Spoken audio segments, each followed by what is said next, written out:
Hey everyone, what is up? Welcome back to another episode of Kurt on Cougs.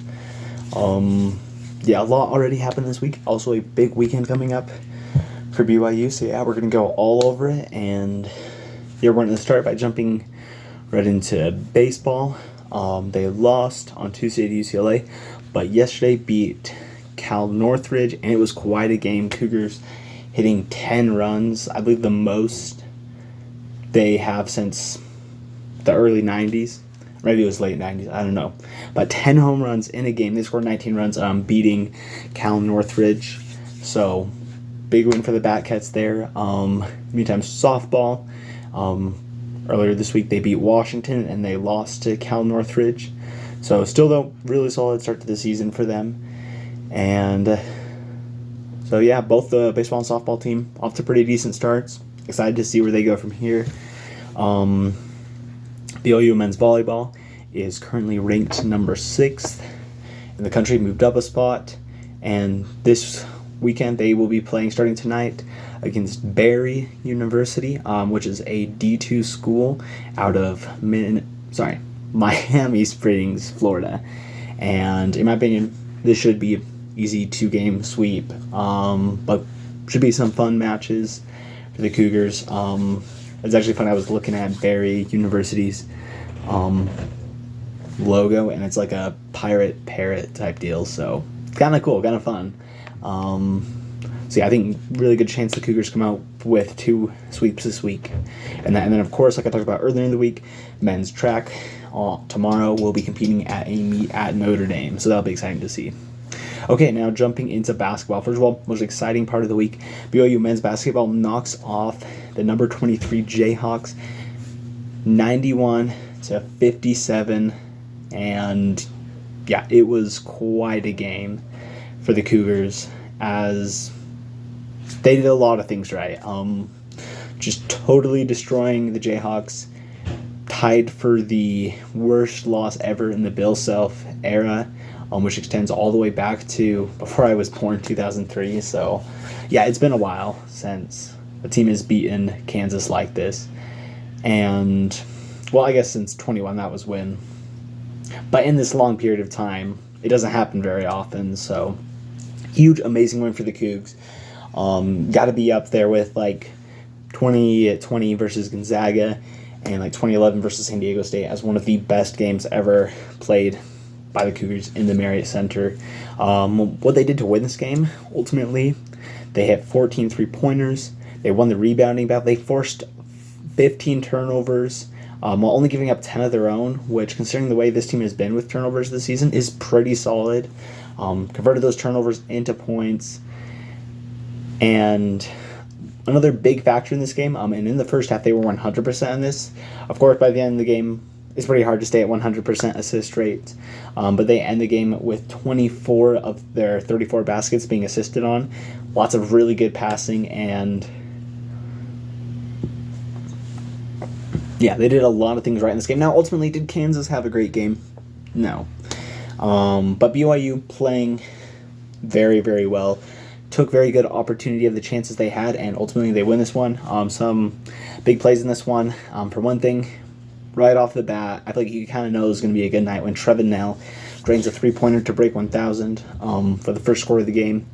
Later on in the game, Yegor Demon, who's a little quiet, honestly, in this game, hit a step-back 3 over Hunter Dickinson, kind of reminiscent of Dallin Hall's last season. Dallin also had a step-back 3, so that's pretty fun. Keba Keita's block, wow, what a moment with that. Gets up there, lots of volleyball comments with just how hard he spiked that thing. And, really incredible, fantastic play by him. Another play that really stood out to me was Richie Saunders. There was a moment where he was kind of down in the low post, surrounded by a few different guys, and manages to kind of slip through and hit a reverse lay-in. So, very impressed with Richie Saunders. He was kind of the star of this game, scoring 22. I love his craftiness, just his willingness to shoot, his confidence. This guy is really, really good. And just thinking of him teamed up with AJ DeBonsa next year, it's going to be special. But this season, too, things are going really well. And he wasn't alone in making a real good effort.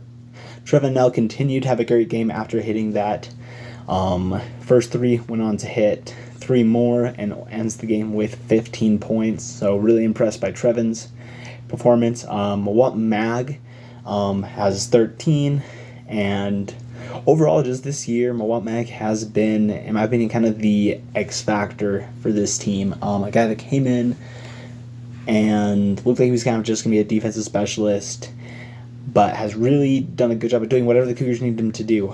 He can defend, he can rebound, he can go off and score a pretty decent amount of points. So, yeah, I've been really impressed with what Mawat Mag has been doing out there. Now kind of looking forward at how things are going to go for the Cougs with the way things have shook out earlier this week.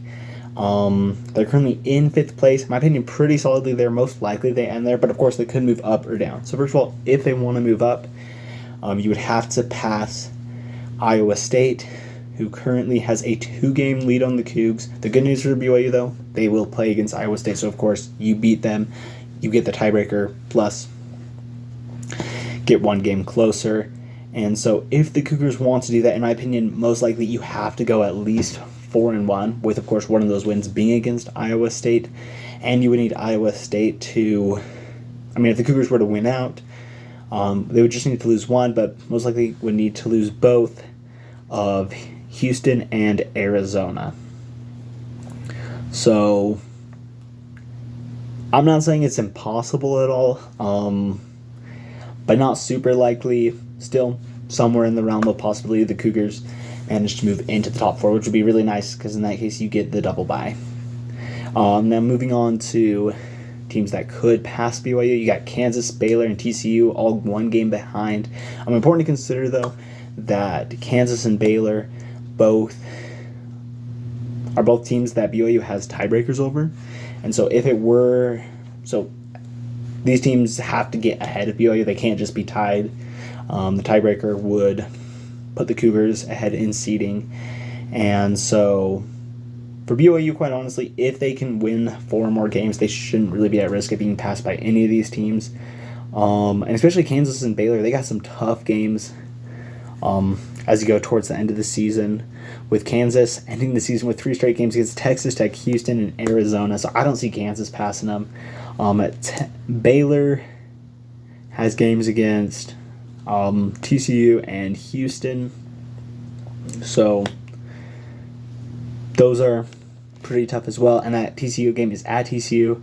And like I said, for TCU, they of course have that home game against Baylor, and they also have to play on the road at West Virginia. So overall, I feel like it's pretty likely BYU stays right in the middle.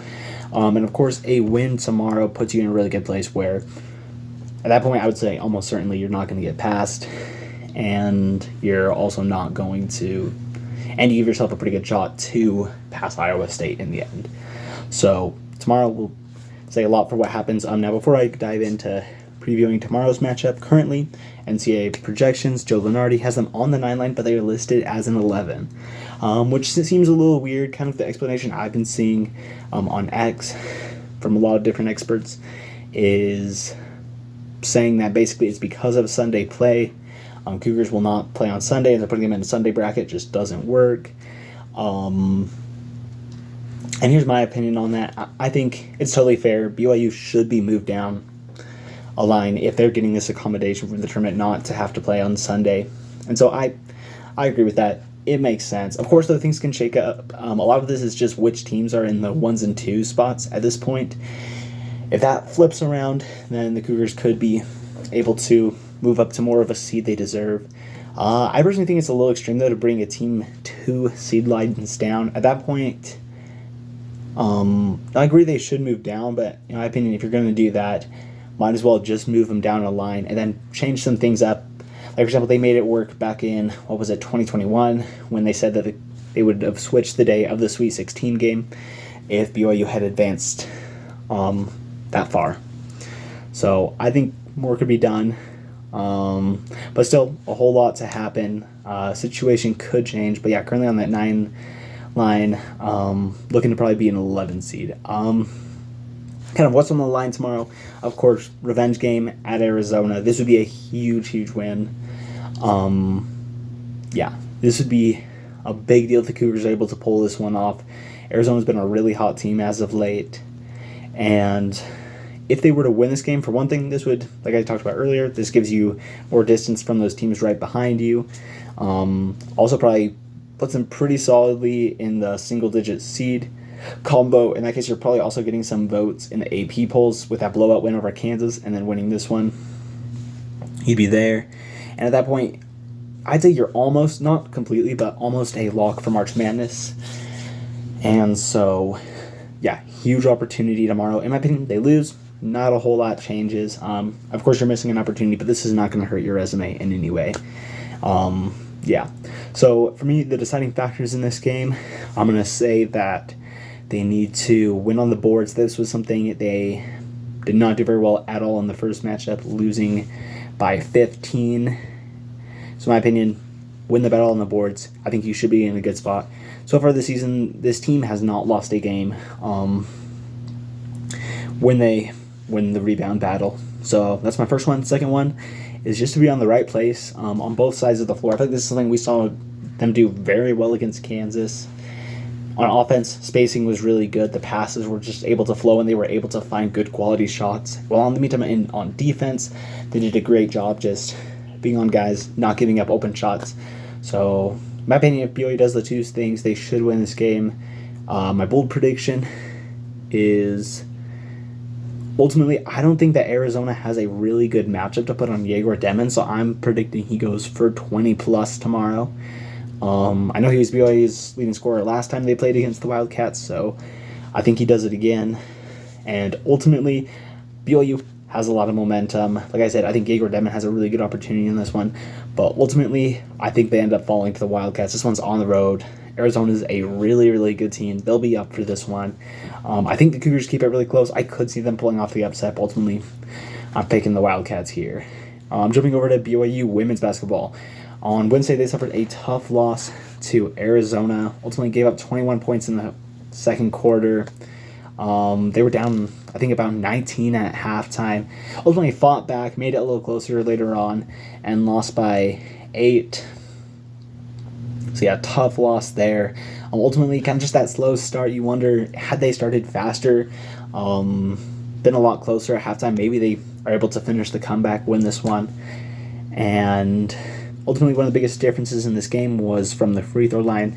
BYU shot 8 free throws, hitting 5 of those, while Arizona shot 22, which is 14 more, of course, and hit 17 of those. So yeah, a 12-point differential in free throws, definitely a huge factor. This team has really struggled with getting to the line and keeping their opponents off the line, so I think that's going to be really important. Gibb led the Cougars with 16, and yeah, kind of looking forward at this point, Cougars with 4 wins in conference play. I think your big goal should probably be to pass Kansas and take the 11 seed spot for the tournament. Every seed level up you can go,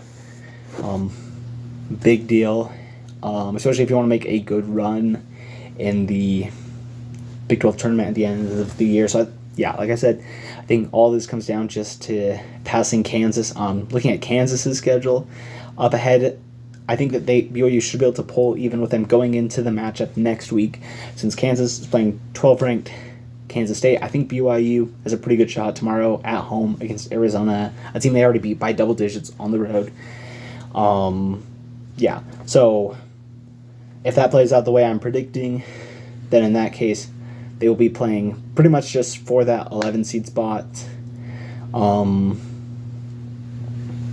Yeah, so win tomorrow and you put yourself in a spot where you are playing a game with the 11 seed on the line. So yeah, hoping to see that, and I think that'd be huge. Now looking at this game against Arizona State, of course though, things get a little more complicated if you don't win against ASU tomorrow. And this is a team, once again, BYU has already beat on the road. Now they're playing them at home. I think they have a pretty good shot to win. And ultimately, the deciding factors in this game, I'm going to say, first and foremost, win the battle at the free throw line, or at least make it closer. This is something the team has really struggled with. But in my opinion, if they can overcome this struggle, they should have a much better shot to get the win. And then I'm going to say also win the turnover battle. Especially when you have a supposedly inferior opponent you're playing against on the road. That's going to be a really tough game. for the Sun Devils, and I feel like the way they get into it is by forcing a lot of turnovers and not turning the ball over a lot themselves. So I think those are my two deciding factors for the game. My bold prediction in this one is I think that Emma Calvert is going to go for a double-double. She's been playing pretty well recently. Had a big game against Oklahoma State. Was kind of honestly the hero of that game, scoring 19 for the Cougars in that upset. So I am predicting she goes for a double-double. And ultimately, my overall prediction for this game, I think the Cougars win this one pretty handily, double digits. And they move up and are set in place for a big matchup next week against Kansas. So yeah, that's all I got for y'all right now. Of course, tomorrow night we'll review how a lot of this goes. So yeah, go Cougs.